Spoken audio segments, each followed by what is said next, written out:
space is not neutral.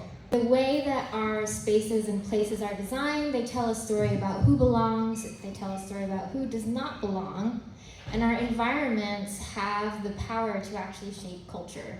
They have the power to shape the way we relate to each other and shape opportunity.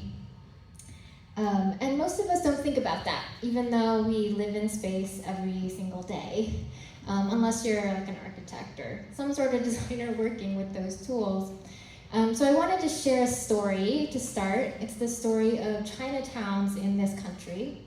When I say Chinatown, you might start picturing like pagoda rooftops, like dragon gates, ornamental facades. But actually Chinatowns didn't always look like that. They didn't look like that until about 1906, when there was a big fire in San Francisco from the earthquake there. And the city had a choice of what they wanted to send to different neighborhoods to stop the fire. They could send water, or they could send dynamite. Guess which one they sent to Chinatown? They sent the dynamite. And secretly they were celebrating. They were like, this is our chance to move the Chinese people out of our city so that we can reclaim this piece of prime property for the development that we've been envisioning that's profitable for us. But the Chinese people said, wait, no, we're not going anywhere. And they fought back with their money, and they fought back with design, spatial design. And this is when they brought in T. Patterson Ross, who is an architect, actually a white male architect, never been to China, hadn't ever learned anything about Chinese architecture. But he's the one who designed this aesthetic, the pagoda roofs, the ornamental facades for Chinatown.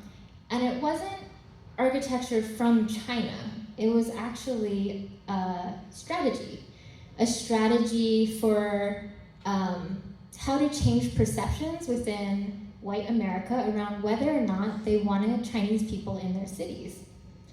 And it was hugely successful because they loved it. They're like, it's exotic, it's fun, but it was also safe.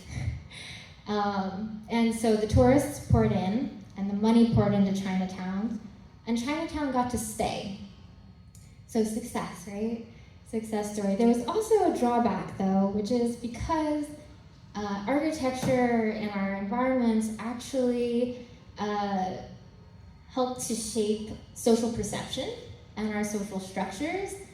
That sense of exoticism or foreignness actually plays into some of the stereotypes you might hear our communities talk about today. This sense of like, why are we perpetual foreigners? Why are we always asked this question like, where are you really from? Even if we've been here for like 5 generations. So you can see like through this story, space has the power to shape perception. It has the power to shape opportunity, has the power to shape belonging.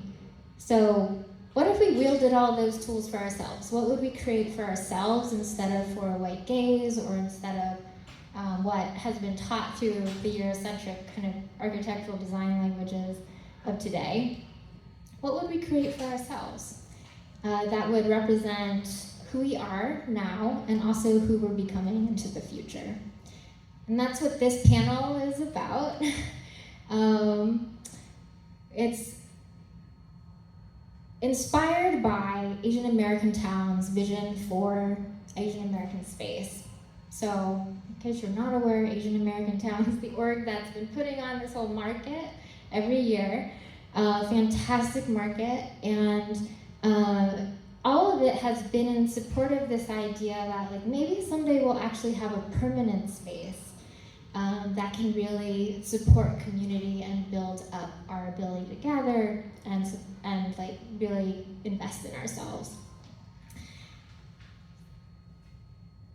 So what Tom Solit, who's the founder of Asian American Town, was noticing is that most of the Asian American spaces and places in our city are tied to university groups or employee resource groups or nonprofits, specific nonprofits. And so the spaces they hold aren't just like open and publicly accessible all the time. There's like some constraints on them, unless you're talking about businesses. We love our restaurants and the places that they support us to gather. But sometimes those also have some like financial barriers for some folks to come and participate.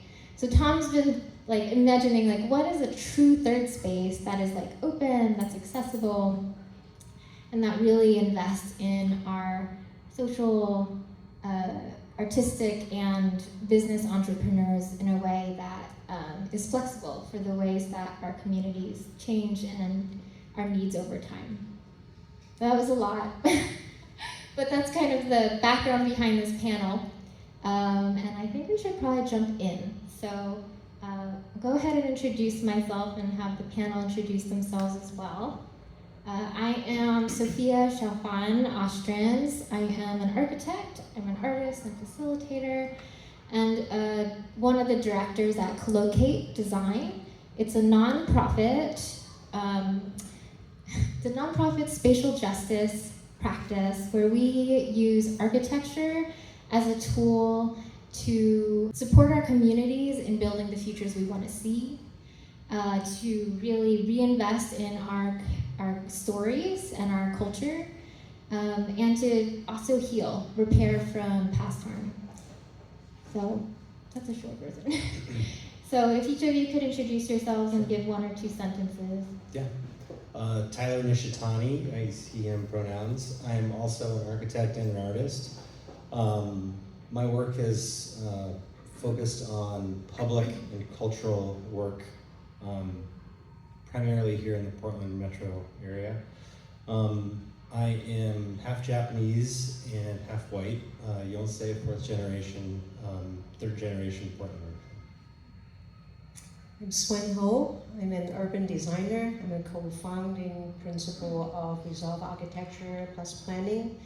Our project, there's a book of work that is integrating cultural memories as well as discover very little known historic stories into a contemporary built environment in a public setting.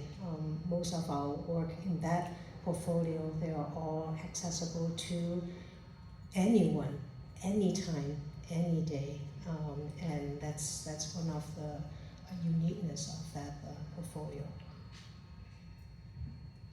Hi, I'm Erin Stavanis, pronouns she and her.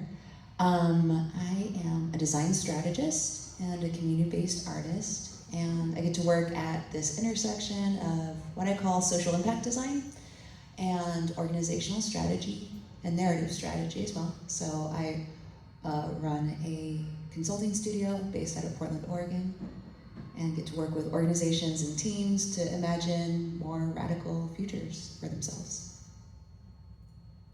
Awesome. Can we give a hand for the amazing panel? I'm so happy to have this group with me for this conversation. Okay, so our first question is going to be about space making as a tool for liberation. And I'm going to point this question at you, Tyler. I'm curious, how have you seen design either support or disrupt the everyday ways that communities live, gather, celebrate, or rest? And what might it look like to design in alignment with the community's ways of being? Such a deep question. Maybe lots of ways to approach it, but I might start with an example. I was fortunate to work on the Portland Japanese Garden renovation project, and I don't know how many people know the history of the project, but it was founded as a means to heal heal the relationship following World War II, as a place to demonstrate the beauty of Japanese culture to largely white population here. And they built the garden, which is largely recognized now as one of the most authentic Japanese gardens outside of Japan. And in 2017, we opened an expansion of that project that was designed in collaboration with the local architecture team and Kengo Kuma's office out of Tokyo, to kind of give the the garden kind of a refreshing entry to enhance that sense of kind of celebrating culture and continuing to advocate for peace. Yeah, I think architecture has an opportunity to address social issues and social concerns when you put the right lens in front of it, when you aren't simply interested in designing a beautiful space, but you're centering a culture or a cultural experience as something that can inspire and drive design.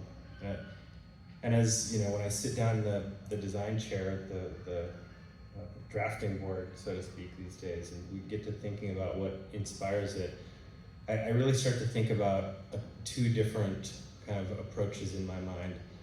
I think the more common approach, which is really easy and a little less abstract, is when you use cultural symbolism or language or food, something that's easily recognizable for the community you're trying to address. But I think one of the things that's more interesting to me and honestly challenging, because I went to architecture school and was taught that, you know, architectural design descends from the Greco-Roman kind of columns and stuff, and trying to separate myself from that way of thinking about architecture in an effort to understand how other cultures from around the world think about space, think about kind of volume, think about materiality, think about window use and kind of how you connect to nature, all to kind of have the opportunity to think about and interpret space in a different way than what is, you know, normal or most common, this kind of Western way of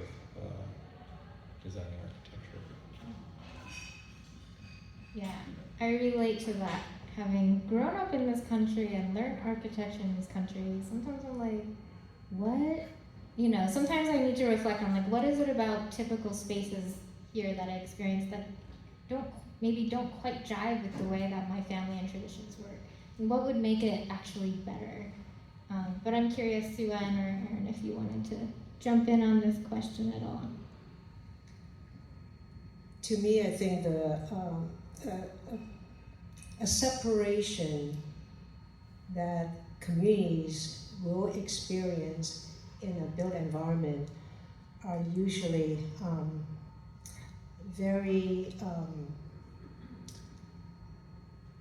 hurtful when it's separated by like a highway, which we see a lot. The more marginal area outside of the center of town tends to have lesser real estate value, and so then a lot of times the space were allocated for people who tend to have lesser means.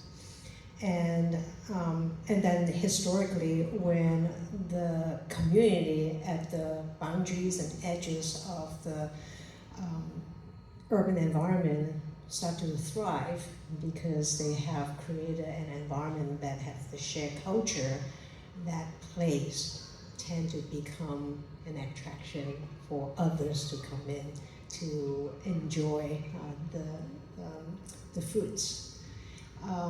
And I think we see a lot of times if we intentionally try to also provide a space only for a particular community use, it also invites an unintentional vulnerable environment.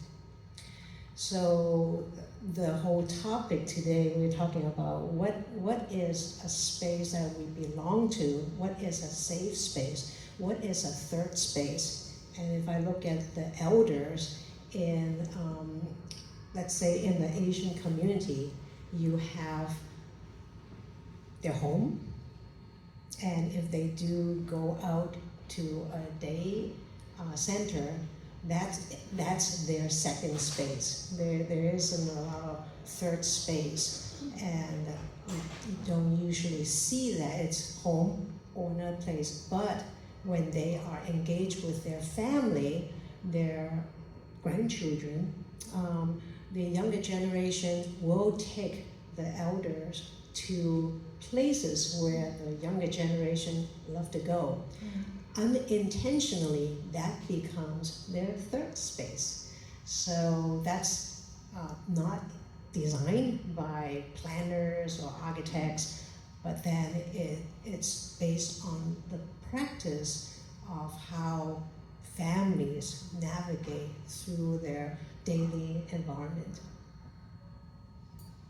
Yeah, I mean, the thing that I'm thinking about right now as well is we're talking about space, but I think the question kind of reveals kind of the assumption, you know, that space isn't neutral, you know, and so I think even the example, Tyler, that you provided around the gardens, like that, you know, the intentionality to even create a garden, you know, because I think like this idea of having different spaces for different purposes, you know, whether that's to have cultural exchange, to feel safe as a community, like a culturally specific community, or whether that's to like, you know, I'm thinking of the way in which even certain spaces are intended to memorialize or like remember, you know, as a way to exchange, you know, and create some sense of safety. But I'm just really drawn, I guess, by the examples that you've shared around this idea that I think unpacking and addressing, first of all, that space is constructed and kind of defined, and so how do we, you know, kind of expose that it's not necessarily neutral? Although then it maybe a question would be, should we try and neutralize space? Is that the goal? Or is it to bring more intentionality to it and specificity to it? Which I think is kind of the question we're asking. So.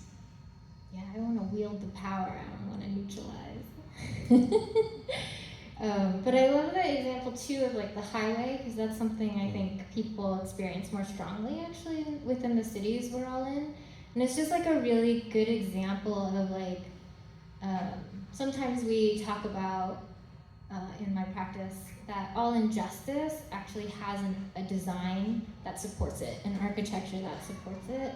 And so when cities actually put highways through neighborhoods, it was by design. It was very intentional, like who that was going to affect and who it was going to move out. So thank you for bringing that up. Suan's also an urban planner, so she tends to bring the big scale of space into the conversation too, which I love.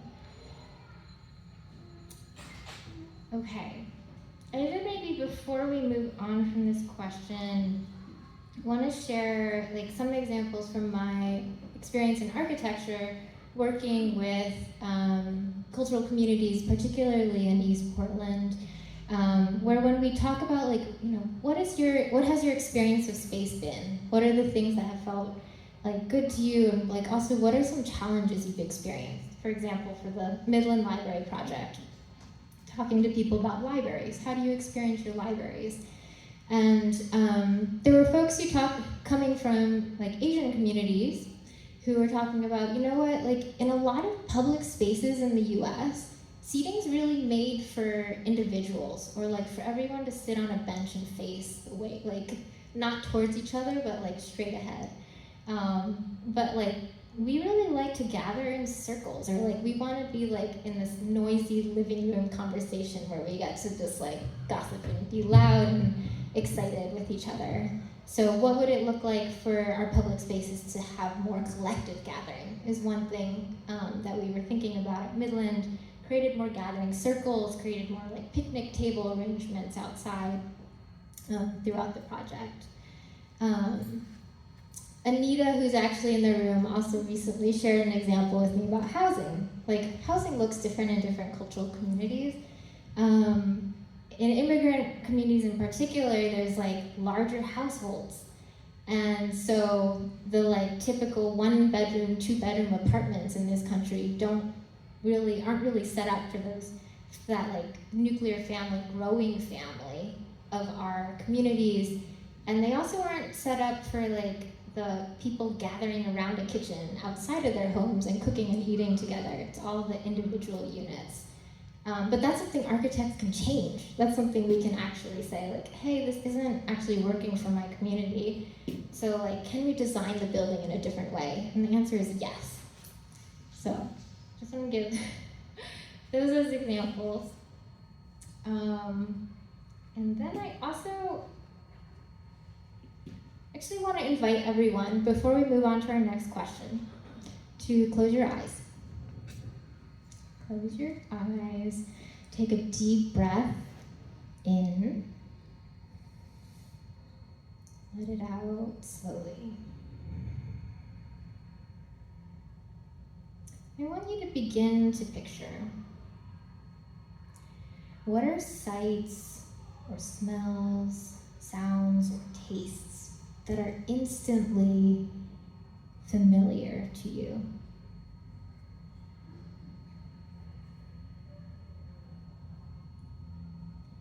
What is something you're able to do that lets you know that you belong in a place?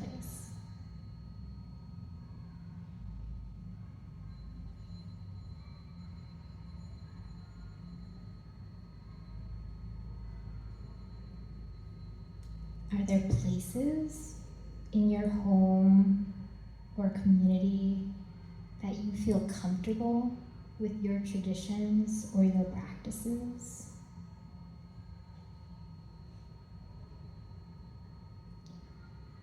And what changes would you make to a community gathering place that would make it comfortable for you to be you? What would support you to thrive?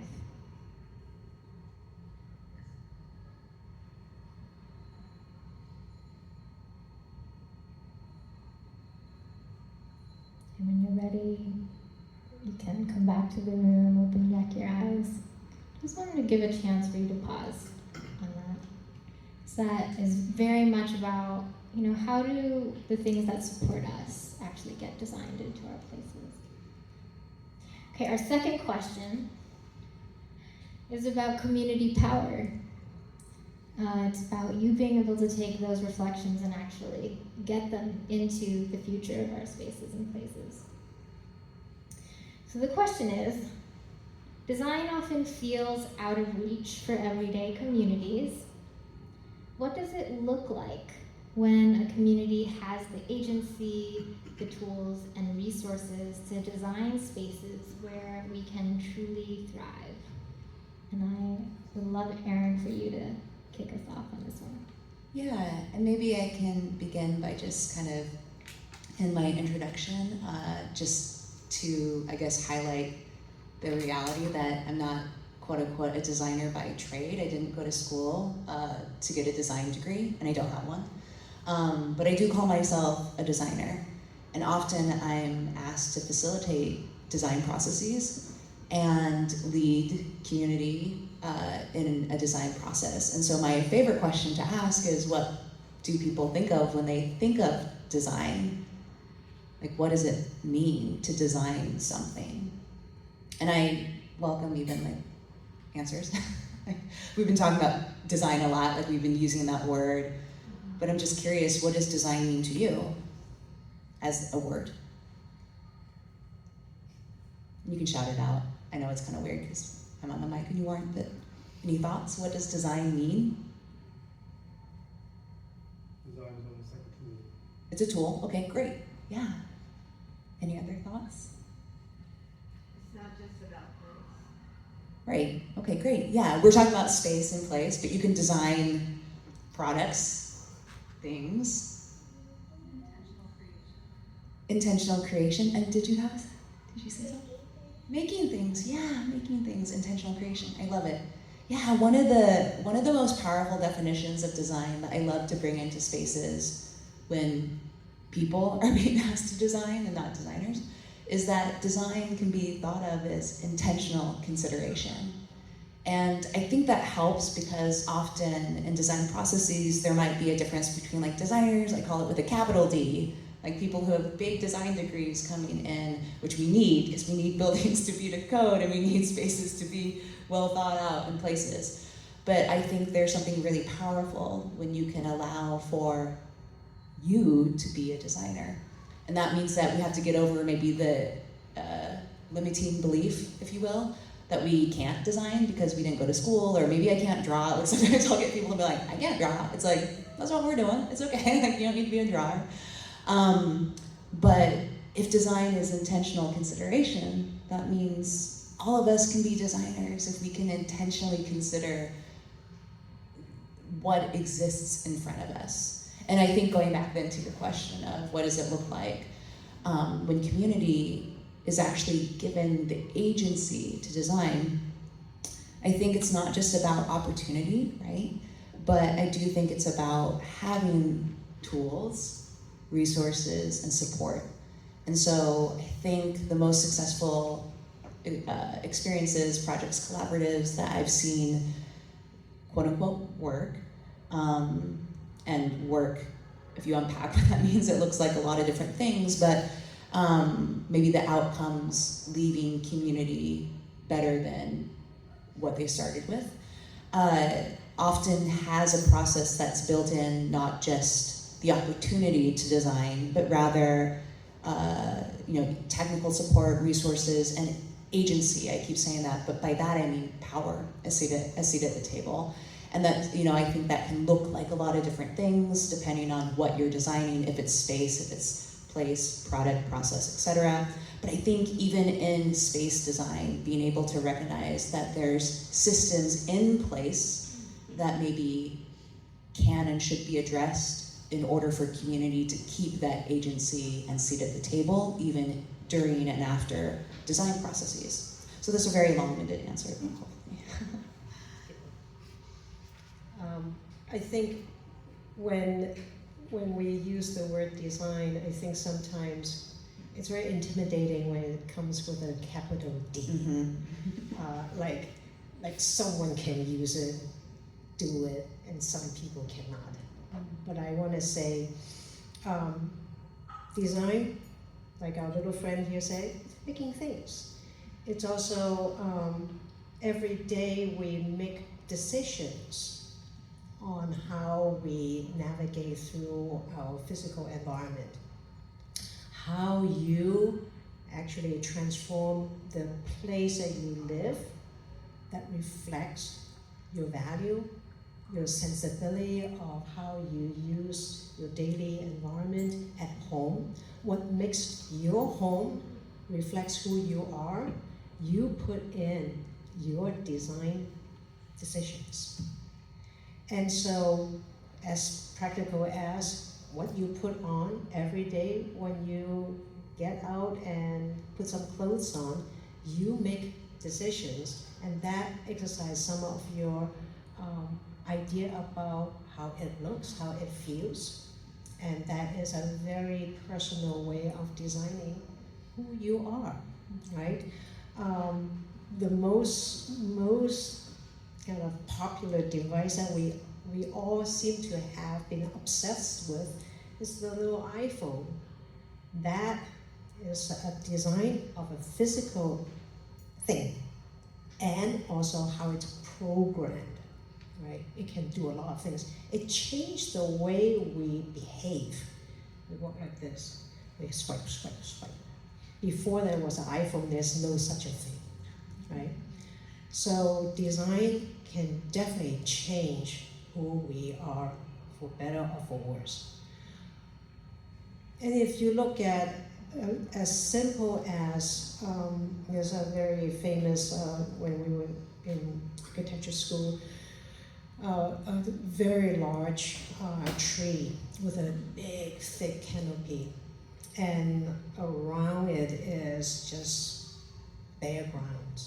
And then underneath the tree, there's a group of community members, grandparents, grandchildren, people hanging around, reading stories, talking about what happened to the day, telling stories to the little kids, dogs are running around. And they were all there because they decided that that is a cooler spot than anywhere else. And we can hang out after our meals, we can hang out there. And then what happens? The shadow moves. And the people also move around based on where the shadow is. So is that a built environment? Is that by design? The constant is there's a tree. There are users, the people. and the users respond to a built environment. There are no walls, no doors. So if we look at that, can we look at the extreme, the iPhone, the smartphone, and then the tree? Somewhere in between, we navigate on different level of decision making that make our living, individual living and the group living better. And so if we can think about that in the way we look at what space, is it a walled-in space? Is it an open space? What about public parks? What about a black box theater? What about a library? What is it that will resonate with the most so-called belonging space for a community to enjoy is what I think we all should be able to articulate and speak up. As simple as making things is what we are all trying to figure out how to get to that successful balancing point. I'm going to focus on power as part of my response to this question.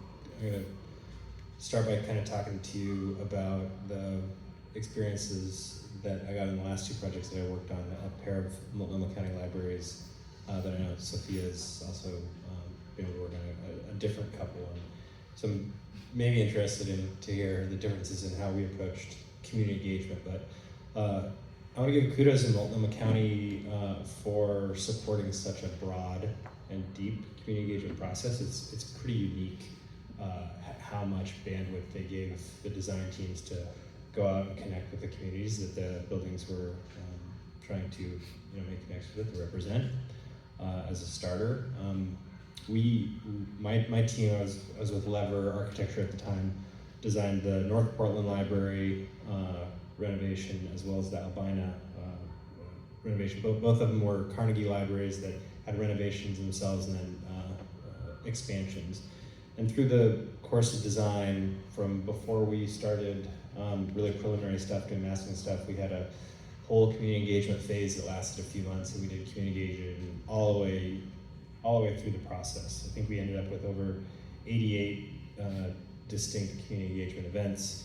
And we were really intentional about trying to do a really broad spectrum of engagement. We had a handful of focus groups where we tried to connect with specific groups of people that we're attempting to represent. We had the big kind of open farmers market where we're trying to catch everyone and more kind of disseminate information. But one of the parts that I really liked the most is that we identified some community members and did kind of one-on-one or small conversations and had an opportunity to meet with them not once, but a couple times through the course of design. And I think through that intimate conversation, we built a level of kind of trust, and the conversation kind of shifted from us talking about things that I think most community members expect we want to hear, things that are architecture, to maybe a broader cultural conversation, which I think is what we're getting at here. Something that doesn't necessarily have I don't know how this is going to impact architecture. The experience of having my neighborhood split in half by a freeway, or this whole area of the neighborhood paved over so they could build a stadium. How does that get expressed in a piece of architecture is really complicated, but some of those things are really powerful for us as designers as we carry that with us and try to understand what it means to have a library in this neighborhood that has been disinvested in for generations, decades, to have this kind of special opportunity to not only do something special and kind of representative of maybe a changing of attitude about neighborhoods like this, but also to reflect the kind of history and the specificity of the experience for the people that who are living there now, have kids here, who have grandparents there, and the generational thing that I think ultimately makes that building really resonant. So coming back to power, we tried to set up a series of events to catch people, where they are. And if they have more time to spend with us and invest, that's awesome. But if they didn't, if they could just connect at an event at their church or at their cultural organization, I think that the comments that were most helpful for us is people that had a clear idea and could convey that to us, whether it had to do with the architecture of the building or if it was a cultural experience that they just felt like we should know and be aware of, in designing this special space. So I think what I want to share with you all is that you have power. These projects out there are requiring more community engagement steps as part of the process. And a lot of times in public organizations have a more robust support for deeper community engagement. And it's an opportunity for people to show up and kind of share what they think is important about the project and get involved, not once, but multiple times through the course of it. Come with your friends, come with more people, talk to the organizations that you're part of and say, hey, I think we should make a push to make our opinions known about what we think this building should reflect. So I think about community engagement. I actually want to start with talking about clothing. So I'm kind of brought up like our clothing is actually an environment and space that we live within, that we choose every day. Probably something you're wearing right now reflects something about who you are and also reflects like what space you wanted to be in today, to protect you from the sun or to be cool enough or whatever it is. And so actually when I work with youth, for example, I think a lot of architects go and like present floor plans and renderings and are like, what do you think? And youth are like, I don't know how to think about space. And like, think about your clothing. So we start with the conversation, asking them all to share about their clothing. Like, what is it that is unique to you? What is it that you feel comfortable in? And then we kind of move up from there to scale up to like, what does that mean about what kind of spaces you want to be in, or like how you want to be represented. And before I started at Collocate as a director, I actually got into the work as an artist.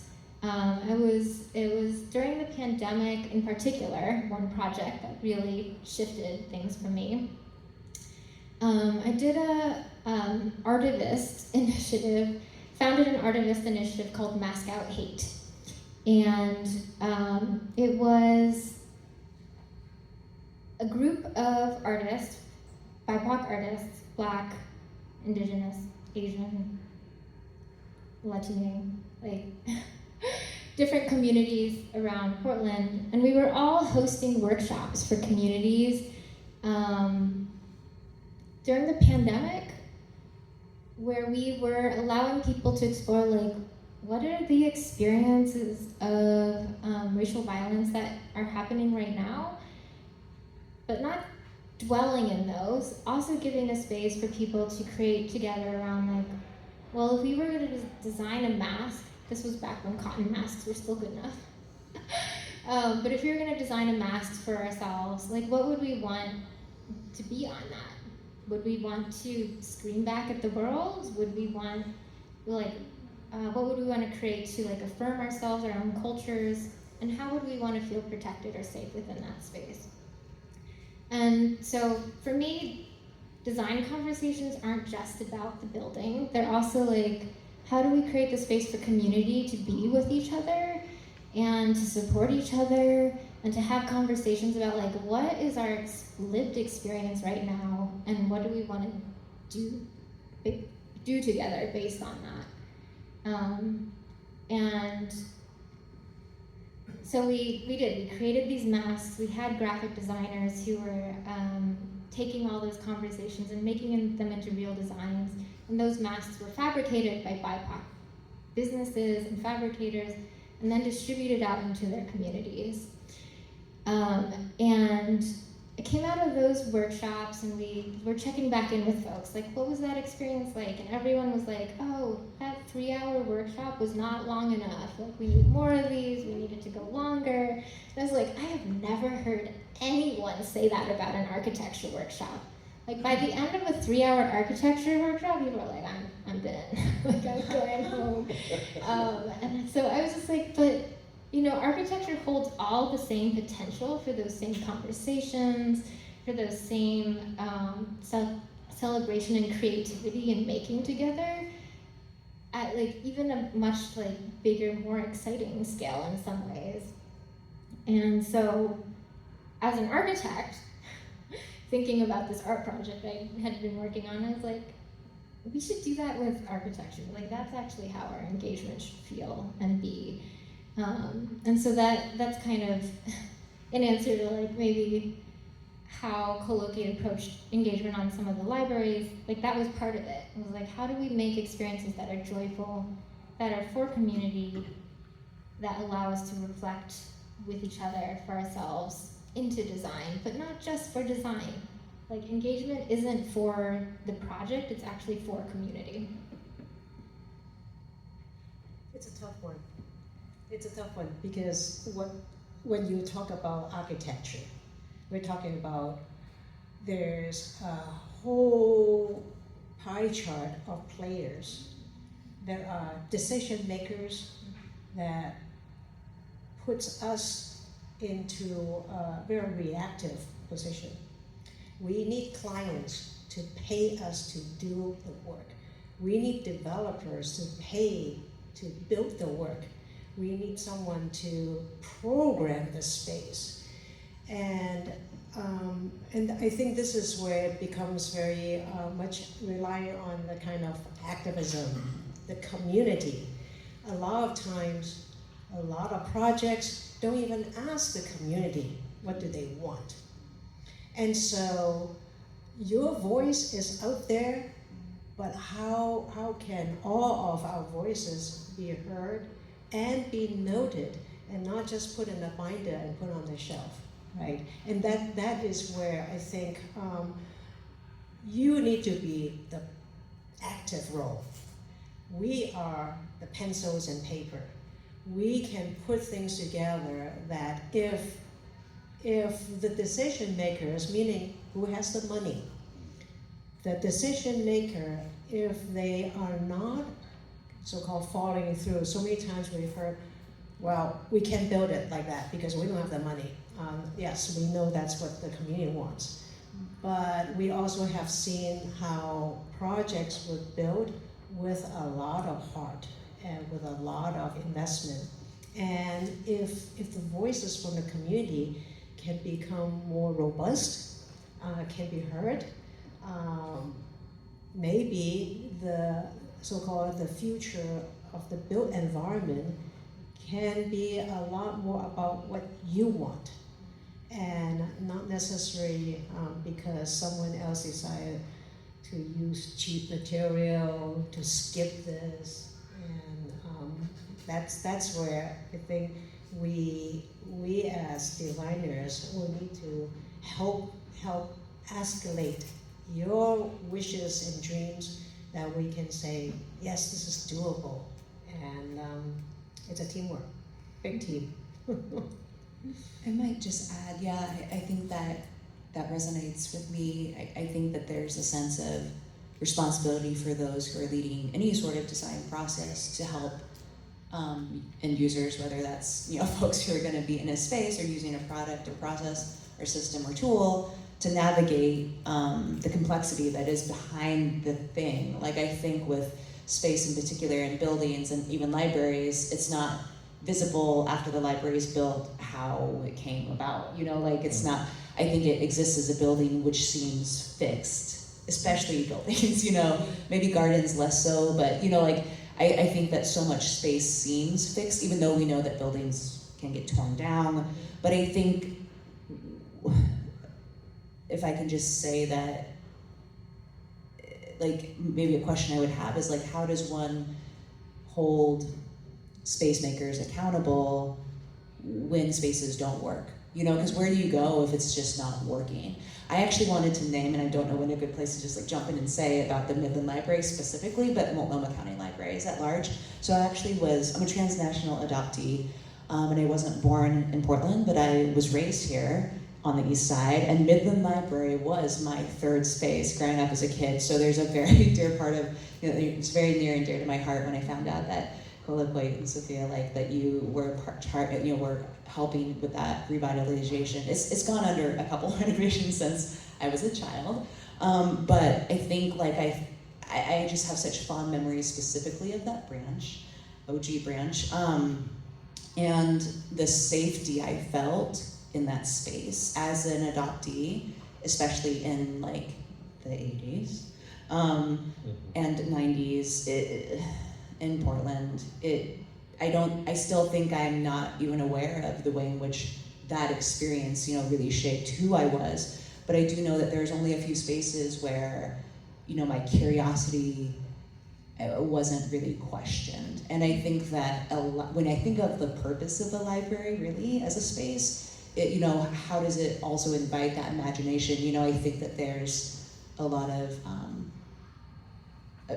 I could just ramble on about the library, but yeah, I just wanted to share like that idea of who do we hold accountable for quote unquote spaces, because there is so much that goes into even a revitalization or a redevelopment or a redesign of one single space. So it's more of a question, provocation than an answer. Yeah, I love that. I'm gonna see if we can shift that provocation and keep talking about it in our last question.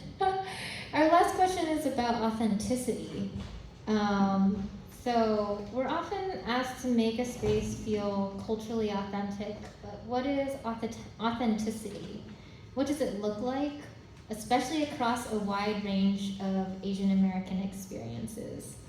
And I actually love that you brought up the old Midland Library, because like that was a space that was like authentic for you in a way. But it's not like an Asian American space, but it is too, because you are Asian American.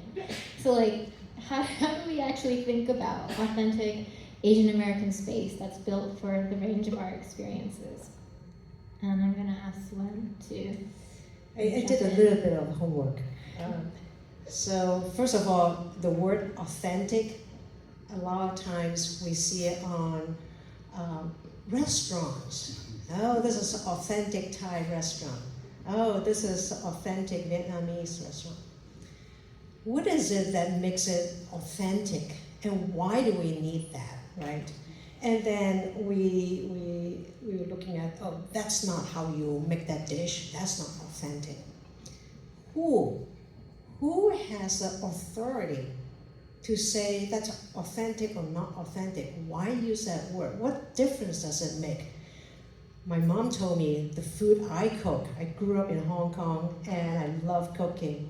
No one will like to eat it because it's not Chinese food. Well, my husband loves it. So that all is the purpose of why I enjoy cooking. But if you look at the definition in the dictionary, the synonyms are genuine, sincere, honest, true, real, or original. That's a very different word from all the other words above, original. So if we take that and then expand that, what makes something original that you can actually say, yeah, historically, this thing, this way of building things, or this way of making things can trace back a few thousand years ago, a few hundred years ago, or the inventor did this. That's original. So if you try to replicate that, and you're not following how it was made back then based on documented record, or the inventor, or the person who created that, or how that was put together, then I want to say that is not authentic. But if you use that word to say it's not authentic, you better know what you're talking about. It's like asking people, how do you make your Thanksgiving turkey? Oh my gosh, you have probably gazillion, the original one. My grandma made this. And everyone has a way to say that their recipe is original in the context of their family history or the way they were brought up that can trace back to, yeah, my grandma made it that way and I still make it this way. It's different from your grandma's or your grandfather's, the way how things are made.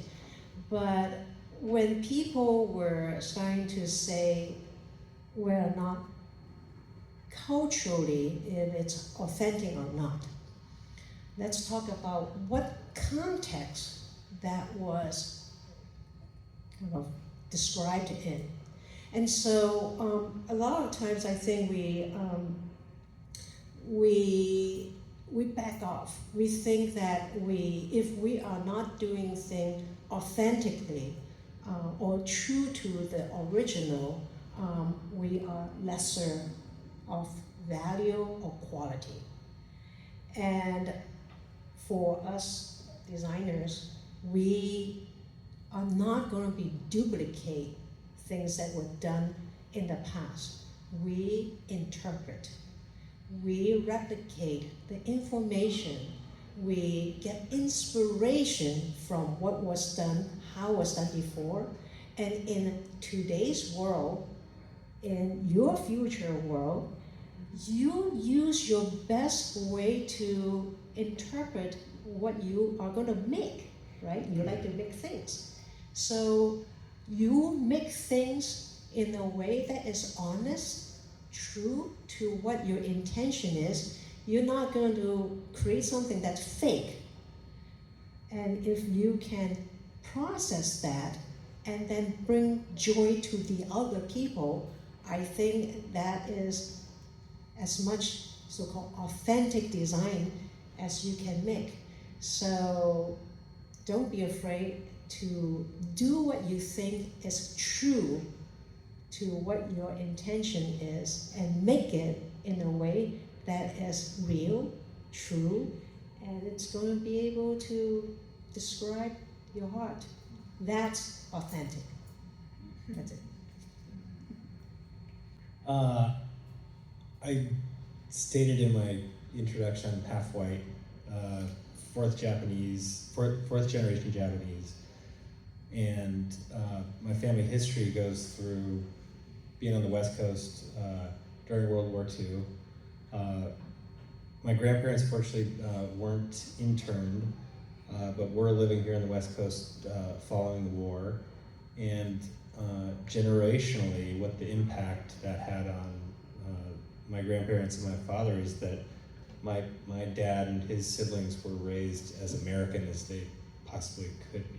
Kind of it was a reaction to the experience they'd been through and being sort of isolated and interned, and how they wanted to avoid that for their kids. So they, fed them sloppy joes and signed them up for basketball and baseball and football. And I think the cultural impact of that is that my dad doesn't carry with him a lot of the cultural kind of references that you might expect from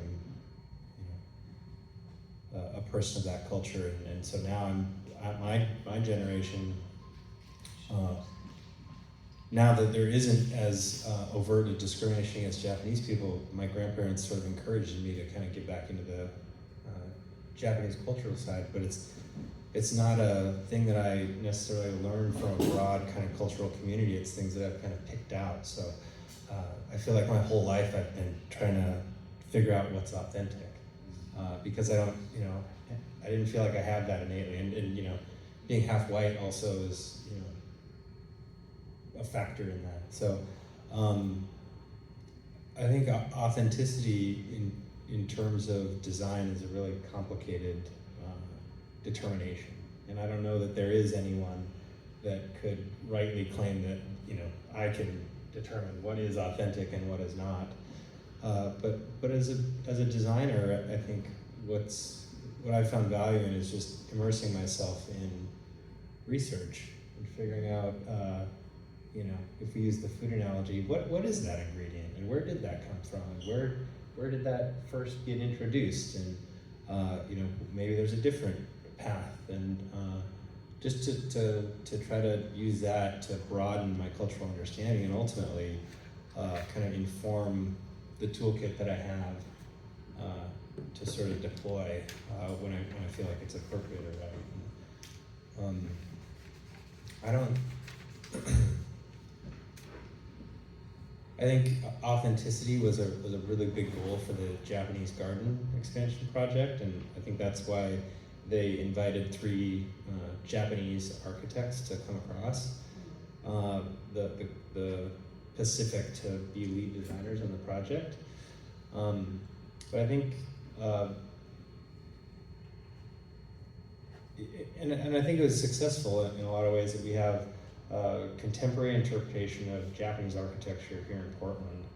And one of the approaches that I really appreciated from the Japanese team brought, and when I say the Japanese team, I also include the landscape side. Sadafumi Ichiyama, was the lead designer for the landscape side, is that I think they rightly identified that this is a different context than Japan. And so, particular to the garden itself, they appreciated all the local native plants and designed the garden and ultimately the architecture around a different context than what would exist in Japan. And we were designing the entry sequence from the parking lot down in a series of spaces that were reinterpretations of a traditional model in Japan, but in this different context in America. And hopefully the idea was that it would kind of purify your mind before you got to experience this sacred element, the garden itself, before you got in. And so what the landscape does and the building says is kind of a different series of spaces and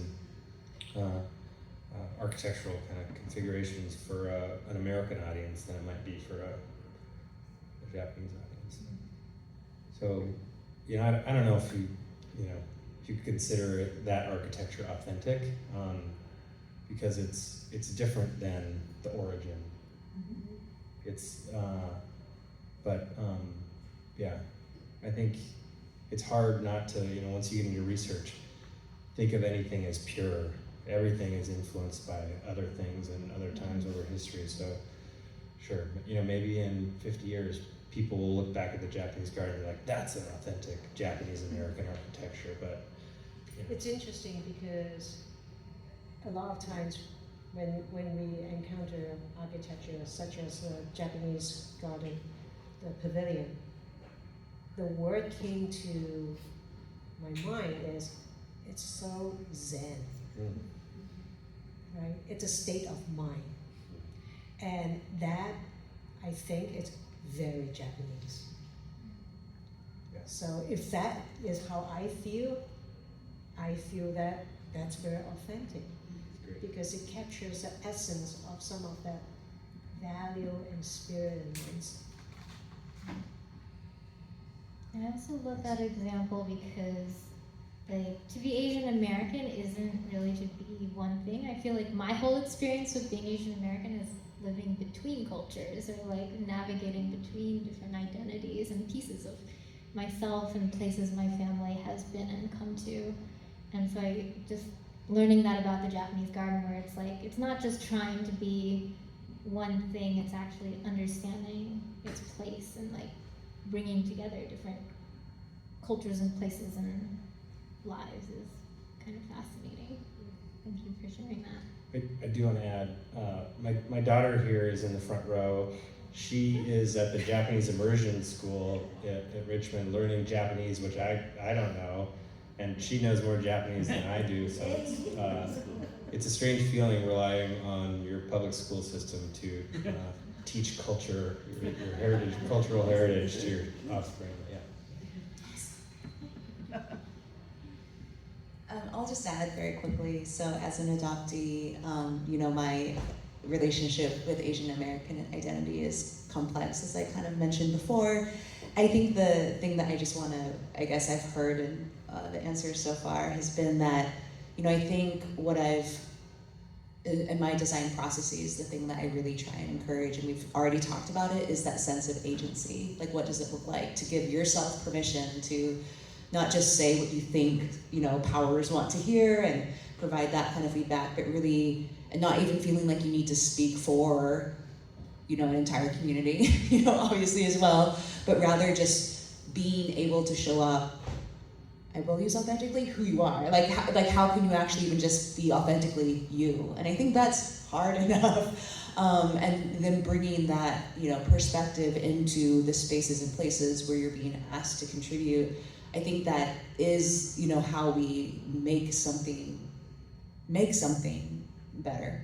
But I think that's the work that we do together, is give ourselves the permission, you know, do what we can to navigate pathways that are complex so that people can join us, you know, join alongside us. But I think that requires a sense of agency for all of us to use the power that we do have. So yeah, I feel like that's kind of what I want to leave. Let's leave the room with that. That was a perfect closing statement. Can we give another round of applause for Tina? Thank you all. We are at our time, but there is nobody after us. So I did want to just make ourselves available if people have questions. If you want to stick around, we can do a little bit of Q&A as well.